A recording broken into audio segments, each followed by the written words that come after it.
So that is the premise. You are creating more health problems by sending people to hospitals and ambulances. And then the people who are chasing the ambulances for the money don't want people to get better either. So that is a little bit more of a responsibility, isn't it? Is that a different look, folks? Are you starting to see what we're getting at here? Now, I want to drive this home. I want you to look at your patients now. Think about your patient population in your office. Most of your patients now can trace, or you can trace, what caused them back to something traumatic. Now, did you ever notice this? I've gone out, I've done thousands of screenings, and what I've seen as a trend in the screenings is that everybody I've talked to has been in at least one car accident. But that's not even the most startling factor. Not every single person, but the majority of the people I've spoken to have been in more than one, and the average is 2 to 3 car accidents per person that I meet. So there you have that. So, and that's just one traumatic thing. That's not considering sports injuries, falls down the stairs, bumps, bruises, all kinds of things, right? That can cause subluxation. Just birth alone, everybody was at least born. So most of your patients now can treat that back to something traumatic. Even if you have a wellness-based practice, this is my point, all of those patients can trace back something in their life to something traumatic, and it had to be fixed before they could lead a wellness-based lifestyle. So, wellness-based interested chiropractors realize that something precedes a wellness-based practice. The majority of the people surrounding you in your community are subluxated, need corrective care, and that's really the thing. This I'm looking at from a marketing standpoint, folks. That's it, a purely marketing standpoint. Your purpose is inside your clinic. Outside, we need to use marketing. So we have to take a realistic look. You are creating a new world inside your walls, and you're trying to expand out into the world outside your walls. I'm trying to wake you up to what's out there. Okay? So just take heed to that. Sort of let go of your inhibitions and just take a good, clean look at it, and look at your patients right now. Now, on these cases, why do you think the reward is so high? Think of it this way. The reward isn't high to reward people who are just money hungry and want to keep people sick and ill so that they can make even more money off them. That's not a reward. Okay? The reward is actually yours. Now, you can argue that auto accident cases in your area don't pay and all of that kind of stuff, but you know your reward is much more than money. I know you know that. So I'm going to say that's why the reward is so high. Okay? And so I want to look at, for you, I want to give you a couple of pointers here, and let's just take a look at how you could get more of these people into your practice, because these are some of the best people. Before I tell you this, I want you to consider one more fact, and that's that the people out there getting into auto accidents, many of them are wellness-based potential mindsets, just waiting to be. And this auto accident is your excuse to talk to them. You may have never met them otherwise. And I guarantee you there's a very large percentage of them out there who would be perfect patients and who you will have never seen otherwise unless you went after this demographic. Okay? And again, I have something I'm going to say in the last word today that's going to really drive that home for you, that I know is going to convince you. Okay, but what are some things? So why don't you think about getting some of these? And now, look, I think every consultant known to man has told you to do some networking with like attorneys and body shops and things like that. So put that at the top of your list, because it's just common sense. Okay, anybody who's connected to anybody who's gotten into auto accidents is valuable. But I want to add one on to that no one ever says. How about insurance agents? I don't know about your insurance agent. If you go through one of these large box insurance companies that don't have agents, then this really wouldn't apply, okay? Because then it's just the insurance company themselves, and they, of course, want to save money, and it'd be absurd for them to refer somebody. But an insurance agent usually cares about you. I don't know about you. My agent always talks off the record to me. He's like, look, if you do it this way, it'll be this, and between you and me, and there's a lot of that advice, and they care about their clients. So if you talk to some insurance agents, they have tons of clients who have gotten into auto accidents who could refer to you, and you make a relationship with them. Take them out to dinner. It'll be money well spent. Okay? Your Amex will give you a month to pay off that dinner. Take one a month to a dinner, and you can get, talk to them about auto accidents and how you're getting people better and how this is going to lower premiums and all that kind of stuff. Whatever. Make it up as you go along. This isn't a talk on that. I want to make another point. BNI. Okay? You guys that are part of BNI groups are always complaining, I'm never getting anything from BNI, I don't know why I keep going, I'm thinking of not going, whatever. BNI, why don't you, since you have nothing to lose anyway, and maybe you're not getting any direct patients out of it, make one of your talks at BNI on auto accident cases, because even though BNI is geared toward having business people refer business contacts to other businesses and it's business related, everybody that you talk to, go out on the street if you don't believe me and ask 5 people, do you know someone who is in an auto accident now or ever? And they will know not one, but at least 3 to 5 people who have been. And one of them is probably themselves. So you give a talk on auto accident cases and you tell them about a specialty that you have and all that kind of stuff. I'm not going to get into how to do it. You make this up, but go and do that, because they won't just have business referrals in their arsenal. They will have people they know, their mom, their father-in-law, their daughter, their cousin, their step-uncle-in-law, and their sister's former roommate. Okay? They know people who have been in auto accidents, and those are potential wellness-based mindset people that can be patients in your practice who can not only be living a wellness lifestyle through chiropractic, but can be referring others to you.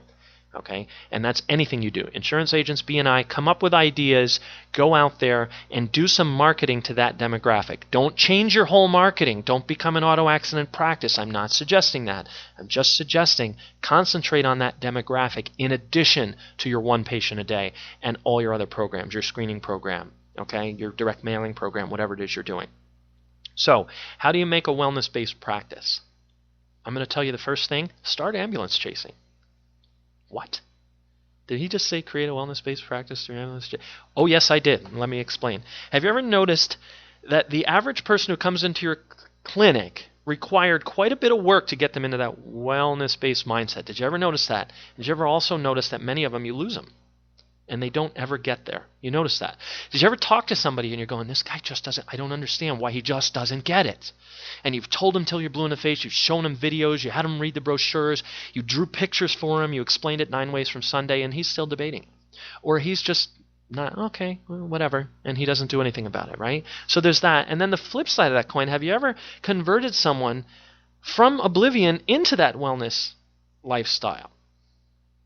Okay? And then found out what a referral genius they became. There's something that's preventing you from seeing those things. We call it, we did a whole hour-long webinar we have in our paid arsenal over here. It's a webinar you can do, or it's free to our clients, called Cherrypicking. And it's a coined word that I came up with that I find that chiropractors do in my experience. They cherry pick. And cherry-picking has to do with picking out the people who are ripe and ready for chiropractic care and only weeding them out of their community. And because they have so many of them and they have such a high volume practice going on, or they're so busy, excuse me, that they don't realize that there are a majority of people who are not in that mindset that are being ignored. And that's what essentially cherry picking is. And it's such a factor and such this unknown thing that's happening behind the scenes that I devoted an entire hour to it and did an entire webinar. So that's what cherry picking is. Okay?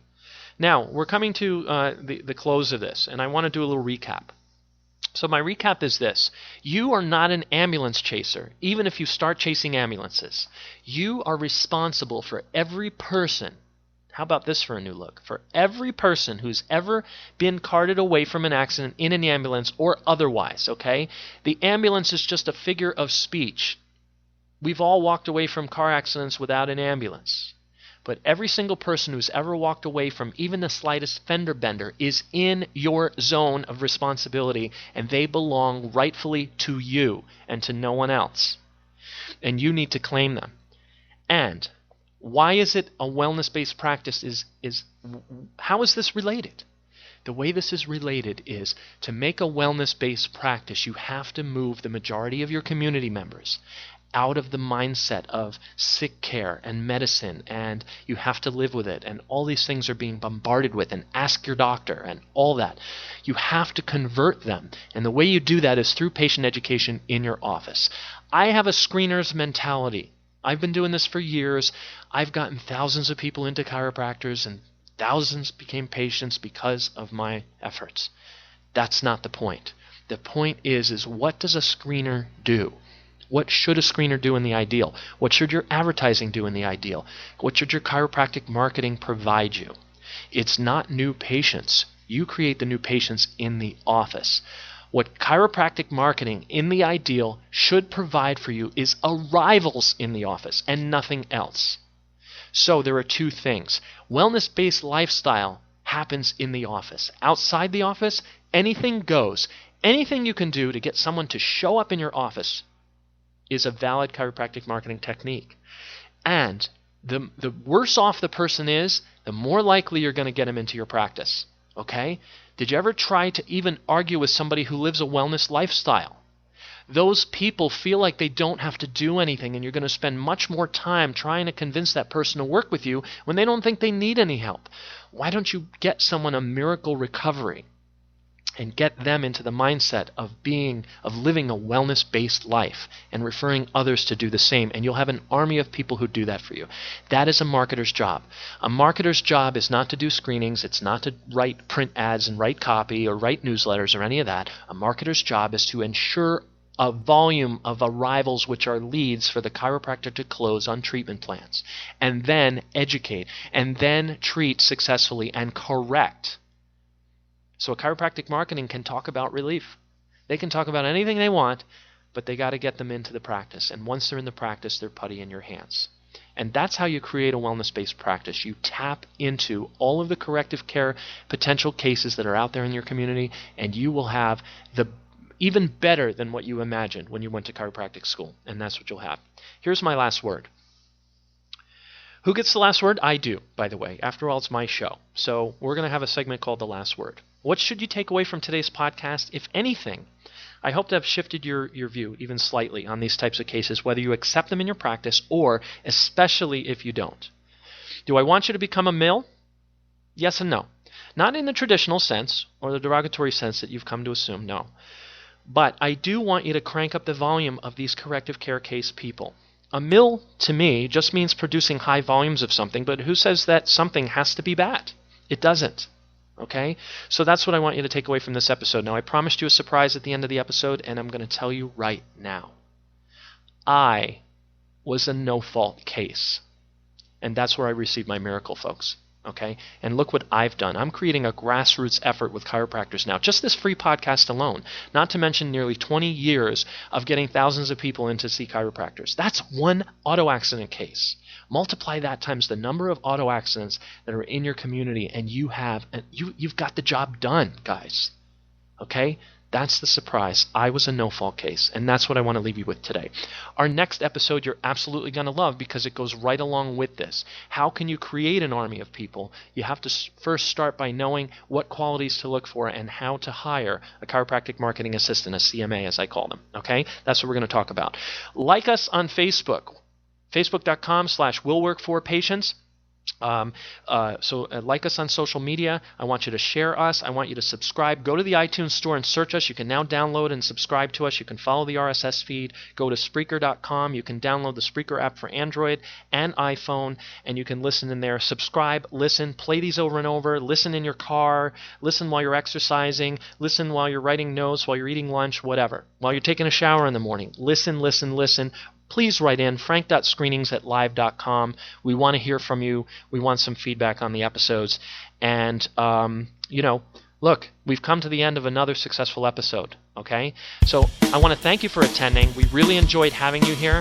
And we'll see you next time for a really spectacular episode of Will Work for Patients.